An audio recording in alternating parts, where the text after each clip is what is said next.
Empresários, comerciantes e prestadores de serviço de Bragança Paulista e Atibaia estão muito preocupados, né, Lígia? É que golpistas estão alterando dados das empresas e fazendo compras no nome delas. E esse problema foi parar na polícia.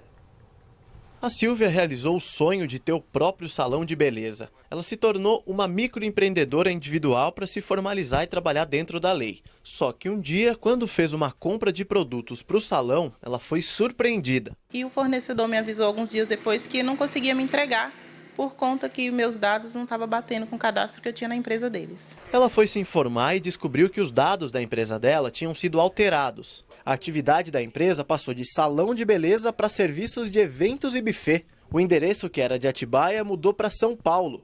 Depois de uns dias, começou a dor de cabeça. A Silvia descobriu que foram feitas várias compras no nome da empresa dela. Ao todo, ela recebeu 10 protestos e ficou com uma dívida de quase R$10 mil. Para ser sincera para você, primeiro eu já não queria mais vir trabalhar. E falei, agora, como que eu vou fazer? Daí eu fui orientada a abrir um BO, até mesmo por uma das pessoas que me ligou cobrando, que se eu não conhecia as compras, que eu fosse a polícia. Daí eu fui atrás. Não tem como, né? Se tiver que pagar isso, eu vou ter que fechar o salão, que eu trabalho sozinho.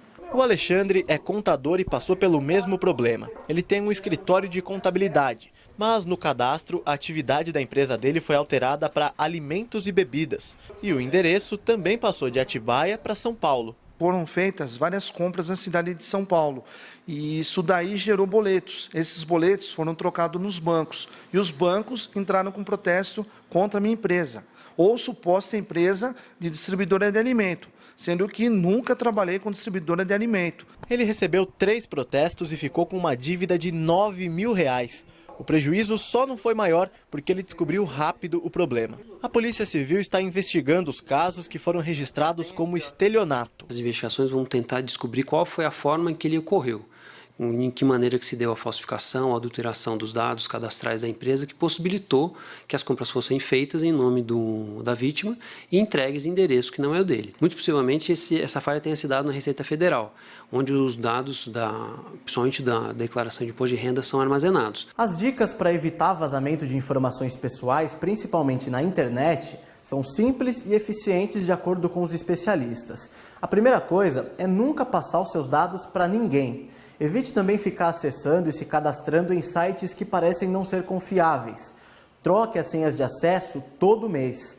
E entre no seu cadastro pelo menos uma vez por semana para conferir se os dados estão certos.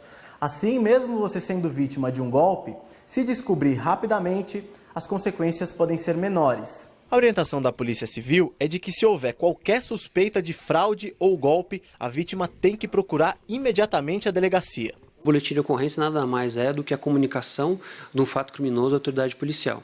Ou seja, sem a comunicação do fato, nós não podemos desempenhar nenhuma investigação, então isso acaba prejudicando a elucidação dos casos. A Silvia e o Alexandre tentam excluir os protestos e as dívidas na justiça. Enquanto isso, eles reclamam da falta de apoio para resolver a situação. Ninguém podia me ajudar com nada, só via judicial. Fui à Receita Federal e a resposta que eu tive era essa, que não podia me passar informação. Um processo não é barato. E no meu caso, seriam 5, 6 processos. Como que eu consigo pagar isso? Causa um transtorno psicológico, uma desmotivação, porque você não tem em quem confiar. Fica difícil, a gente fica arcando com os prejuízos. A Delegacia da Receita Federal de Jundiaí, que é responsável pelas áreas de Bragança Paulista e Atibaia, informou que os dados não podem ser alterados pela internet por outra pessoa e que combate esse tipo de crime. Então, a orientação que fica é procurar mesmo a polícia para registrar no boletim de ocorrência e, depois disso, ir até a Receita para comprovar essas compras indevidas. Rogério, agora a gente tem de viver na defensiva, né? Sempre se protegendo contra essas pessoas que estão agindo de má fé. Não, e pior ainda, a gente viu aí na reportagem, né? São os próprios microempresários que têm que ir atrás da própria defesa e aí tem que contratar advogado. Isso custa. Vamos falar sobre isso com a Marcela Mesquita. Marcela, você está no Sebrae, né? O Sebrae tem mais alguma orientação para esses microempresários? O que fazer, principalmente nessa questão jurídica? Boa tarde.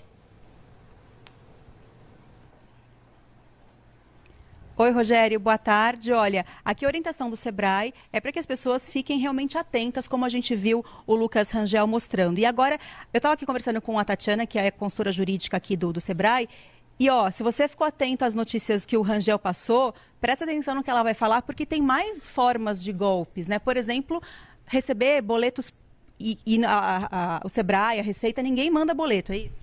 Isso. Nem a Receita, nem o Portal do Empreendedor se comunica ou envia cobrança por boleto para casa dos empreendedores. Então, se ele recebe um boleto em casa com relação ao pagamento de tributos, provavelmente esse boleto não foi emitido pelo Portal do Empreendedor, não é da Receita Federal. Existem boletos de associações falsas, de associações fantasmas. E aí o MEI acaba pagando e fica com dívida tributária porque não pagou o boleto correto, pagou um boleto falso. Isso é comum? É muito comum, muito comum. Mensalmente os MEIs recebem boletos falsos de associações e quadrilhas se passando pela Receita Federal. Também tem um outro tipo de golpe que é comum, infelizmente. Sim, tem um outro tipo de golpe que é feito por e-mail, né?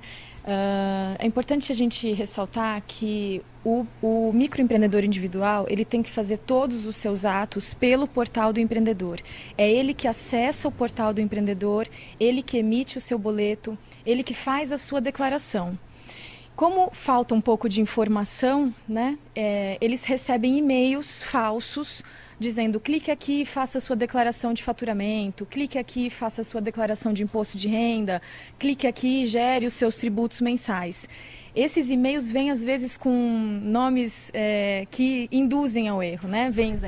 Por exemplo, suporte@mei.com.br. São e-mails falsos, são links falsos, e quando ele digita as informações ali, essa quadrilha capta os dados e consegue fazer as alterações todas que foram expostas na matéria. Vocês aqui dão muito suporte, né, para os MEIs, dão informações, às vezes palestras. Existe algum departamento jurídico que possa auxiliar essas pessoas que acabam sendo vítimas de golpes? Depois que ele já foi vítima do golpe, nós não temos como atuar, né? O Sebrae, ele atua na orientação e na prevenção. Então, nós temos atendimento jurídico presencial e remoto pelo 0800. Se ele tiver qualquer dúvida, ele liga no 0800 570 0800 e ele vai ser orientado do que deve e o que não deve fazer, o que é possivelmente uma fraude e o que não é. Depois que já foi feito, né, o golpe, a gente não tem como atuar, porque são muitos, nós não temos condições de fazer essa atuação pontualmente. Certo, agradeço a sua participação aqui ao vivo no Link Vanguarda. É isso, gente, procurar informação e prevenção, né? Ficar sempre atento, infelizmente, porque a gente tem que ficar atento porque os golpistas estão muito atentos o tempo inteiro, né? Infelizmente, Rogério. Valeu, Marcela. Obrigado aí pelas dicas. A gente sempre fala aqui no Link Vanguarda. Na dúvida, desligue o telefone, não responda o e-mail e ligue para alguém que possa te ajudar, nesse caso, o Sebrae.